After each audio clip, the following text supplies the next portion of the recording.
we know consumers are fatigued because we're consumers, Yeah, right? totally. And I think it's generally known that consumers are frustrated. If you want to watch every single Yankees game, for example, this season, you have to have 9 different subscriptions and otherwise, right? So who's going to like that? But I think to answer your question more specifically, we don't know. Yeah. We don't know what's happening in the home.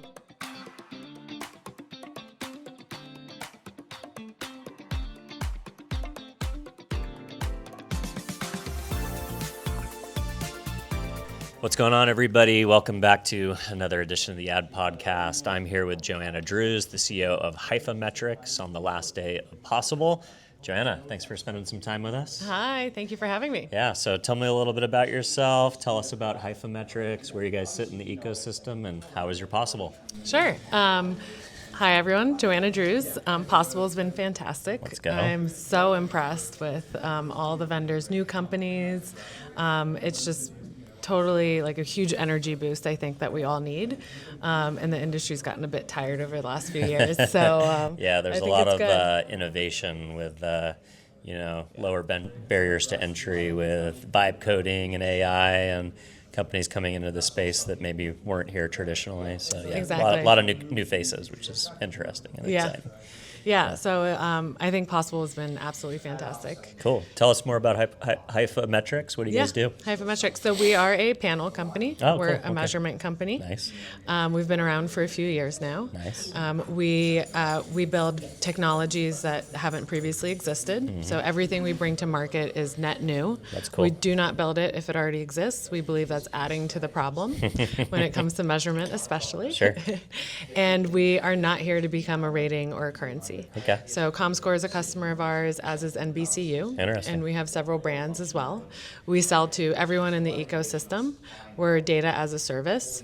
And our positioning is to make our data accessible to everyone in order to improve their calibration, their probability modeling, to understand their competitive intelligence better and otherwise. So within our proprietary technology, what we're able to do is measure the entire TV omnichannel experience. Interesting. So linear and digital? Linear, digital, streaming, video gaming, user-generated content. So anything that moves. Anything that moves and it's on your TV, we got it. Amazing. We are also cross-device, so we measure everybody's cell phones, tablets, computers, down to the individual, and we understand how many people are sitting on that couch during the TV exposures. Wow, that's awesome.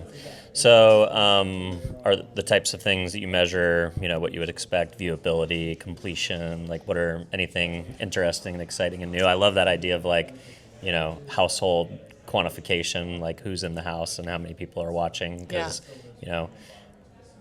watching things on big screens is almost a social act in itself these days. A lot of people are looking at things on their phones or their computers, and when they come together on bigger screens, that generally means they're doing it as a group sometimes.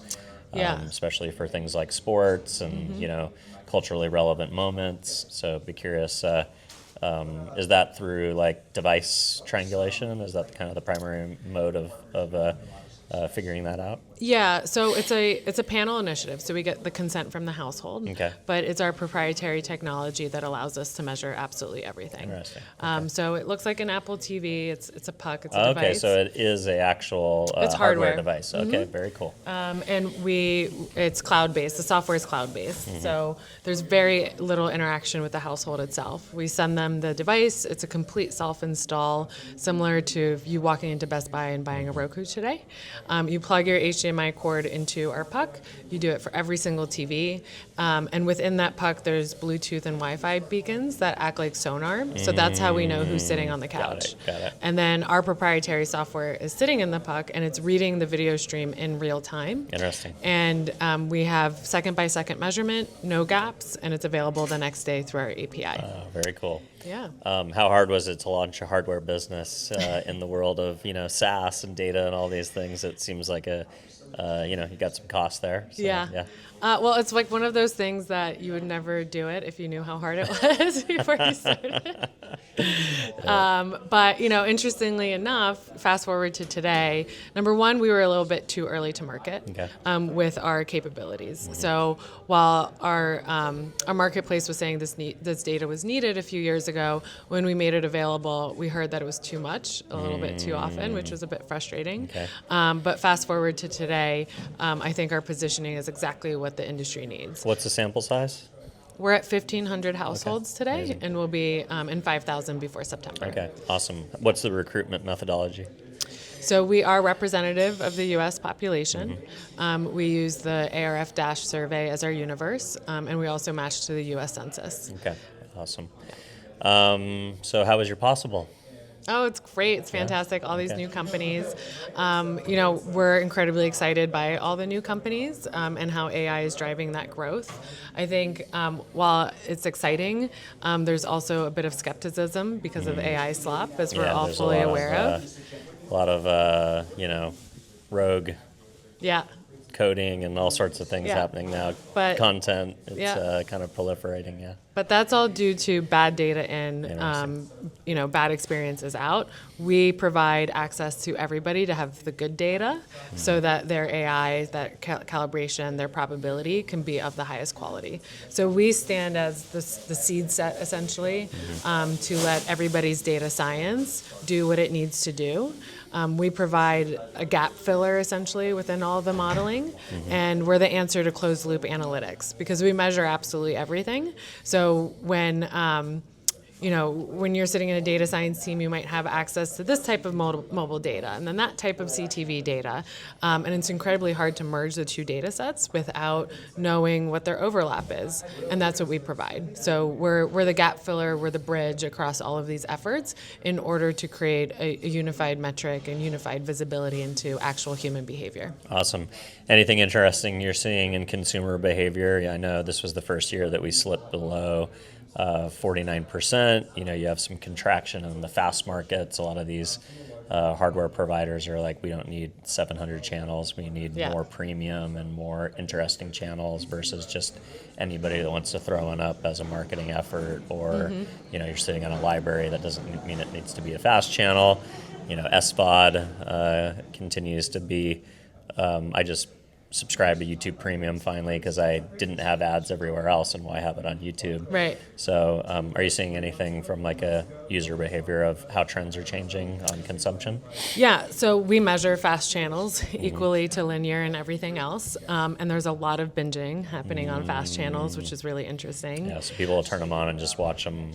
Yes, for hours, definitely. And then they'll switch to another fast channel. So I think what people are doing is, binging a type of series that they like and then switching over to another one. Yeah, like the Gilmore Girls channel or something. Exactly. And then going to the next thing. Yeah, but separately, we're also seeing a lot of multi-screen viewing, especially in sports. Yeah. And we you think that's because of betting?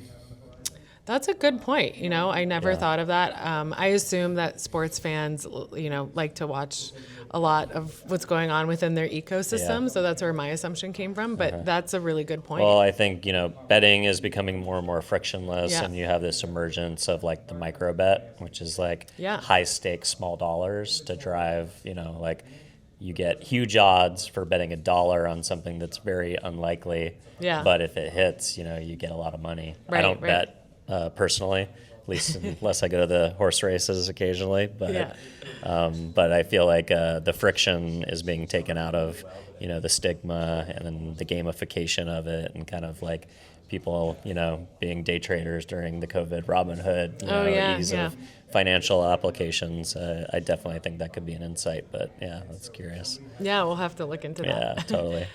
So, obviously Possible is an exciting event. It was a massive, upgrade from last year as far as attendees. And like you said, how many people came and participated.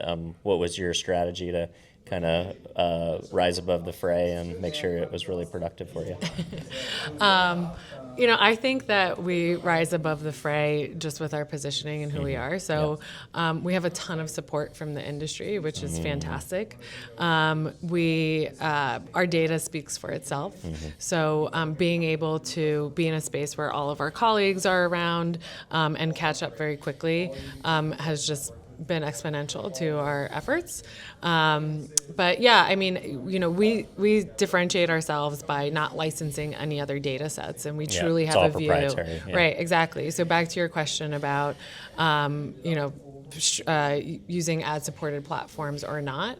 I think there's a lot of guesstimates occurring right now by the industry in regards to how productization should evolve, and our data set can help inform that, right? Yeah, which kind of households are buying ad-supported subscriptions versus not, and what is driving churn. Churn used to be changing the channel, now churn is canceling your subscription, right?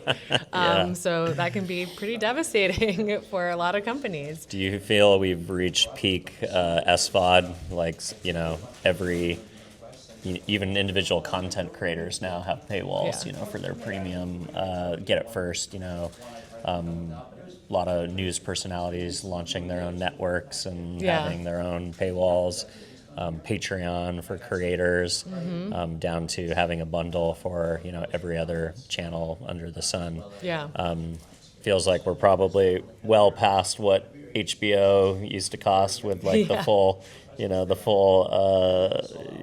deluxe version of the HBO Time Warner bundle. Do you feel like consumers are fatigued, and is rebundling going to be a trend, do you think, where people want a single source of access? Yeah, I would say that we know consumers are fatigued because we're consumers, right? Totally. And I think it's generally known that consumers are frustrated. If you want to watch every single Yankees game, for example, this season, you have to have 9 different subscriptions and otherwise, right? So who's going to like that? But I think to answer your question more specifically, we don't know. We don't know what's happening in the home. And Hypha's data set is the only one that does know. And I think it's integral for the industry to support our expansion and make sure we have just the foundation of counting right, so that when companies are considering to bundle and how to bundle and otherwise, it's driven by data and not by assumptions. Yeah, makes sense. Awesome. Well, if folks want to learn more, keep up with your thinking, where do you want to send them? Check out our website, HyphaMetrics.com. Awesome. Thanks for coming on. Thank you so much. Cheers. Bye-bye. Thank you.